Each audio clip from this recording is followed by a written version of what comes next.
closed over 771 agency clients and collected over $5 million in cash at my agency. And I can tell you, I was never prepared to do so. And on top of that, I have worked with and studied hundreds of agencies, AI agencies, traditional agencies, agencies of really every kind. Some have been massively successful and scaled to 7 figures. Some have been epic failures and only made a few $1,000s. And in this video, I'm going to break down what differentiates the two and why some agencies scale and make tons of money and why some do absolutely nothing. So let's dive into it here on my screen here. Why do most agency owners never scale and really stay freelancers forever? Reid Hoffman, who's worth $2.6 billion. He's the founder of LinkedIn. He has an amazing quote that I love that I've always remembered, and I'm so lucky that I heard this quote before I started my agency journey because it allowed me to not make a bunch of mistakes that typical agency owners make.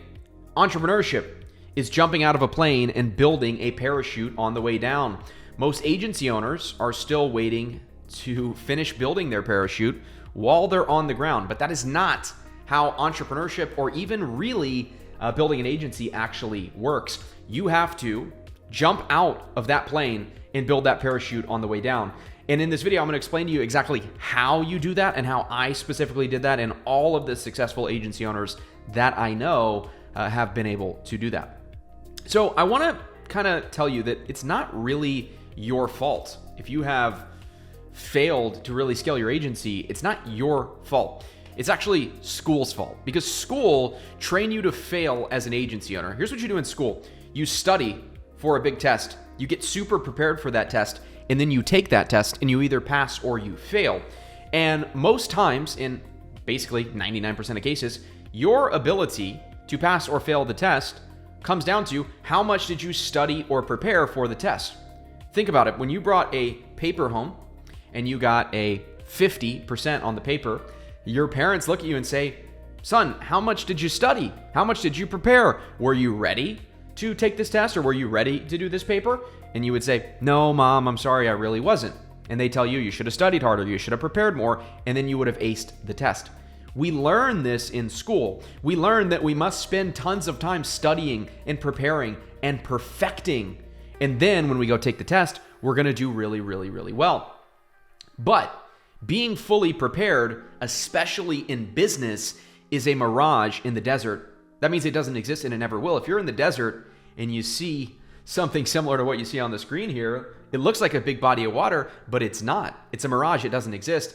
And that's really the same as you being fully ready to scale your agency or to begin acquiring clients. Look, school, it really rewards certainty, preparation, and studying. But business rewards speed, feedback, and then implementing that feedback. So business rewards the person who is a first mover, who moves quickly, who then gathers feedback and then improves based upon that feedback. Listen, you could have read 1 million business books and you could have studied 1 million business videos or gone through courses, but if you've never taken any action, you might be philosophically a very smart person that knows tons about business, but you've never really done anything in business. You know, a lot of college students actually complain about how the person that's teaching them in their business class has only read business books and who's never actually built a real business. Because again, business doesn't reward a bunch of studying and delaying. Business rewards action taken, and specifically running an agency rewards speed and feedback. You need to focus on movement, not mastery.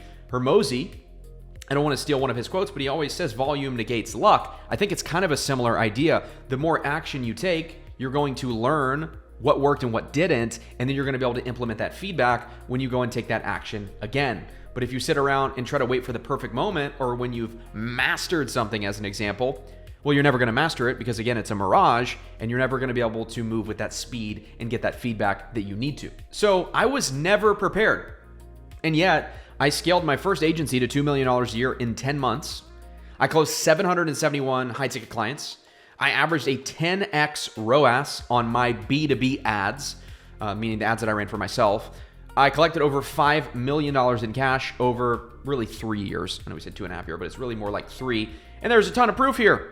You can see this is a bunch of contracts that were signed by clients. This shows you actually how quick we moved. For the first couple hundred clients, we didn't even sign contracts. We just wanted to move quickly. We just wanted to make cash flow and get things moving, which we knew would allow us to scale. That's my 2022 tax return. There's tons of proof here of what I was actually able to do with my agency. And I'm telling you, I was never prepared. What I did was take relentless amounts of action. And at no point, whether it was when we had 10 clients, 50 clients, or even 100 clients at a time, were we fully prepared. And a lot of times I would have a conversation with my business partner and my COO at the time, and he would say, hey man, maybe we need to slow it down. Maybe we need to pump the brakes a little bit. And all I wanted to do was continue to move, because I understand that this idea of slowing down and pumping the brakes and trying to master things, again, is a mirage in the desert that does not exist. And I really think that's why I was able to get the results that I was able to get, not because I'm smarter or better than anybody. I think in a lot of ways, because I was okay with not being as smart as everyone else. Because the smart person is typically the person that needs to study, that needs to overanalyze, and that needs to have everything figured out before they start. But again, in business and specifically in agency, that is a mirage in the desert. So let's talk about the fallacy more specifically, the broken fallacy that really destroys agency growth. The fallacy is, well, once I make sure my fulfillment is good, then I will focus on getting clients. And you should think about me as Batman. I like the idea of being Batman, slapping you in the face and telling you, no, that is a fallacy. It doesn't exist. You need to focus on selling. Because here's really what happens as you are an agency owner who obsesses over fulfillment and who tries to study. The core issue is most agency owners are trying to master fulfillment before they go out and start getting clients. So they do this thing where they obsess over fulfillment and they try to perfect it. Because of that, they delay outreach and, more importantly, sales, which allows them to not get any clients. And then they have no validation. And they have no validation in many ways. They have no validation that they even are good at fulfillment because they haven't actually worked with a client yet, but they have no validation on their offer, their sales process, their niche, their messaging, none of those things, which are all things that you need to validate before you can scale. And because of this, they have no cash flow, which means they can't delegate and actually build a team to do a lot of the work for them, and they have no momentum, and then their agency just dies. So when they get in this rhythm, and I say they because I really hope it's not you watching this video, where they obsess over fulfillment and it becomes the main thing that they think about day in and day out, this really creates a very negative flywheel that never allows them to get any clients and really never scale. And anytime I talk to someone who says, yeah, I tried that agency thing, or I tried to start an AI agency and it didn't really work out, this is almost always what their journey looks like. So I want to talk about why specifically this is so important if you are running an agency. Because the agency model really gives you a unique advantage that no other business really has. And I don't think a lot of agency owners, whether they already have an agency or whether they're trying to start one, really conceptualize how different the agency model is than a traditional business.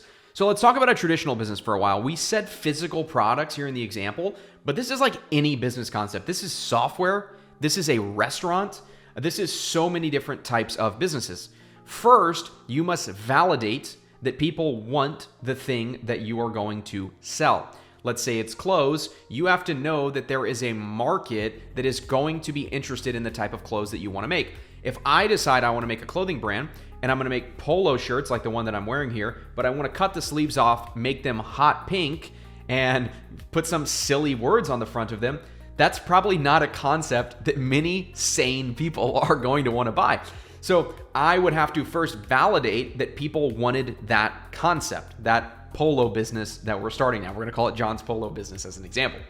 If I decided that people were interested in that product and I got feedback from the market that people would actually buy that, then I would take my capital and invest my capital into producing that item.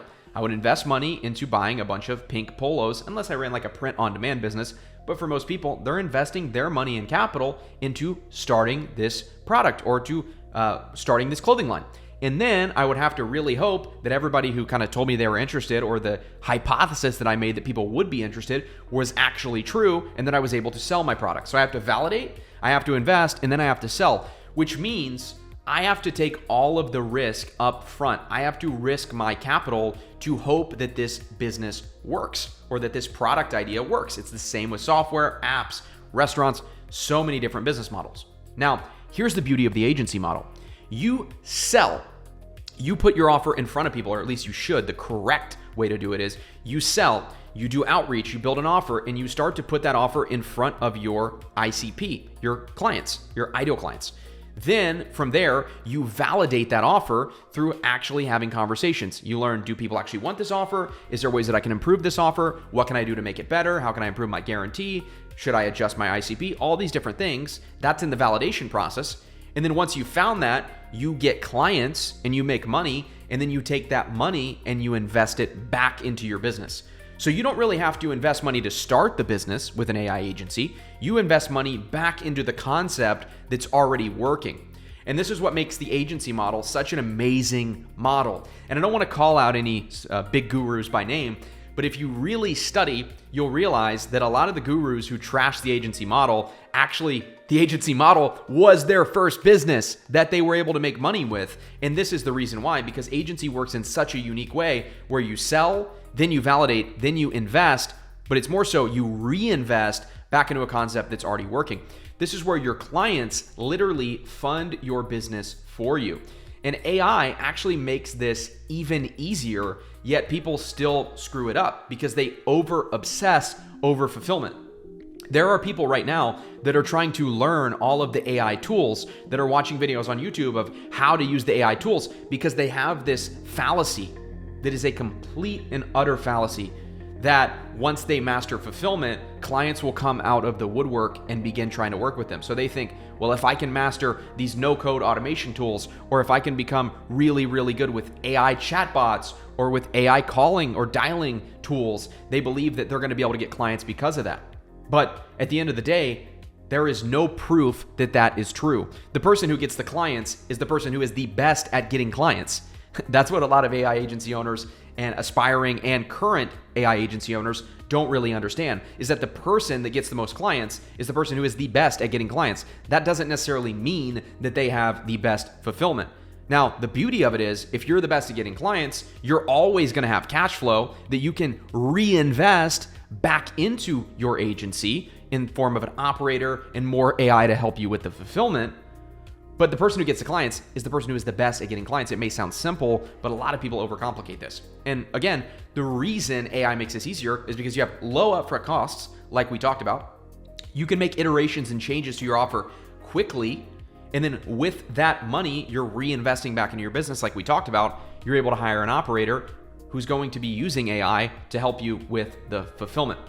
Fulfillment can only be systemized after demand exists. Again, you might be studying, you might be trying to perfect fulfillment, but you don't even know if there's demand for the offer that you're trying to run. You would much rather be the person that's testing out offers and trying to perfect your offer on sales calls, through outreach, actually meeting clients and trying to pitch them, because you're at least going to make progress in the form of getting clients and making money than the person who is trying to perfect their fulfillment. The person trying to perfect their fulfillment is really putting the chicken before the egg, which is something that you're never supposed to do. So again, fulfillment can only be systemized after demand already exists. And I want to talk about why AI agencies are even more powerful than agencies in the typical traditional model. Look, the only game plan that actually scales is to create an MVO, which is a minimum viable offer. Single niche, single outcome, single method. This is the framework that you want to think through when you're creating your offer for your AI agency. You're working with a single niche, you're promising a single outcome, and you achieve that single outcome through a single method. This is the minimum viable offer. This doesn't mean you stack 1,000 things into one offer and you have some super developed offer that needs a ton of fulfillment and needs a ton of team and AI and tools to help deliver. This is the minimum viable offer that you believe and that you're able to prove that clients will be interested in. You need to start doing outreach immediately. As you start to do outreach and get your minimum viable offer in front of leads, you then start to take sales calls, and then you sign your first clients. Create the MVO, do the outreach, take the calls, and sign the clients. And you use the cash that you've generated from your first clients to hire an operator and have that operator use AI to fulfill your services. And then from there, you improve your offer from real data that you're getting. This is another problem when you're trying to master your fulfillment without ever working with any clients, or you're trying to learn how to do fulfillment before getting any clients. You really put yourself in a position where you don't even know if what you're doing is going to be useful, or you don't even know if you're good at the fulfillment that you're trying to master because you've never actually worked with a client. And you guys might be asking, well, how much do we need to know about fulfillment? You need to know enough to be dangerous. You need to know enough to be able to answer simple questions on a call, but you don't by any means have to be an expert, because most people are spending, again, all of their time trying to master fulfillment when they should be running their agency like this, which is exactly what I did. And I truly believe it's one of the reasons why I was able to get momentum so quickly. You have to remember, I scaled to $2 million a year within just 10 months of starting. I would not have been able to do that or get even close to doing that if I would have tried to master fulfillment before I started. The core problem is this. This is something that blows people's minds. I talked about this in the last video, but I had a Facebook ads agency. We scaled our Facebook ads agency to $2 million a year in 10 months, and I never launched a Facebook ad for a client. John Danes, I solemnly swear, a lot of people don't believe me when I say this, that I never once launched a Facebook ad for a client or even had a check-in call with a client, because I was the CEO. I am not the technician. My job was acquisition. My job is getting clients, because here's the truth. Getting clients is the most valuable skill. This is why people find it so hard to hire someone in their own business to get clients for them. That's why if somebody is coming into your business to get clients for you, like some sort of operator, they're going to want a large chunk of your business, because getting clients is the most valuable skill inside of a business. So when I'm the CEO of an agency, when I'm the CEO of my own agency, my job is acquisition. My job is to get clients, and I can use the money from the acquisition to hire team members to execute the systemized fulfillment and actually get results for my clients. And here's a dirty little secret. The person that you're hiring, the person that you're paying, is probably a lot better at fulfillment than you will ever be able to be. That's why your job is to focus on acquisition and their job is to execute the systemized fulfillment. If you're the CEO, your job, point blank and period, is client acquisition. And if you're not focused 90% of your time on client acquisition and you call yourself the CEO of your agency, you might be just lying to yourself. You might truly be coping, because again, your job is to acquire clients, period. So let's talk about the typical path that most agency owners very sadly take. They try to master fulfillment for months, then they create an offer, then they do outreach, then they sign a few clients, and then from there, they stop acquisition to go back to mastering fulfillment. Because you spend all this time mastering fulfillment, then you get a few clients, and then what you realize is that you actually know absolutely nothing about fulfillment, because again, you never actually did it for a client. You only learned, you only mentally masturbated. You never did the real thing. You just tried to master fulfillment, but you didn't actually do it for a client. So once you actually get a client and you are able to start running fulfillment for said client, you realize that you actually know nothing about fulfillment. And what you do is you turn off your acquisition and you go back to trying to master fulfillment again. And look, in 2026, especially with AI's capabilities, this is absolutely unacceptable. When I was running an agency, fulfillment was the main bottleneck. You had to go out and get clients, and then you had to fulfill those clients. But now with AI, fulfillment issues don't really exist anymore. You can find operators on Fiverr who are going to run these services for you for literally $5 an hour. They can operate your whole business for you.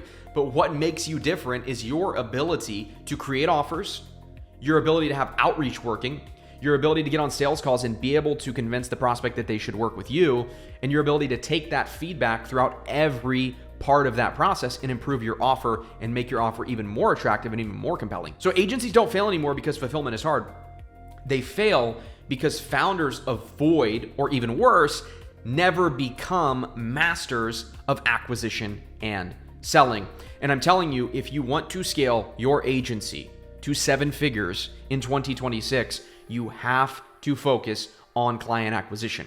And you have to use the cash flow that you are able to build from mastering client acquisition to build your fulfillment department who actually fulfills for your clients. You don't do it the other way around. You don't put the cart before the horse. You don't put the chicken before the egg. You get the clients first. You use the cash flow from the clients to then reinvest back into fulfillment. And that's how you truly scale a wildly successful agency. And if you want help with that process, and if you're serious about taking the right path, we covered 2 paths in this video. We covered the wrong path and we covered the right path. And if you want help mastering client acquisition, it's not easy. It's simple, but it's not easy. If you want help mastering client acquisition, you really want to take the right path so you can scale, check out Agency Clients, which is my private mastermind. It will be the first link in the description. You'll go to the page. It'll look something like this. You'll click the Apply Now button.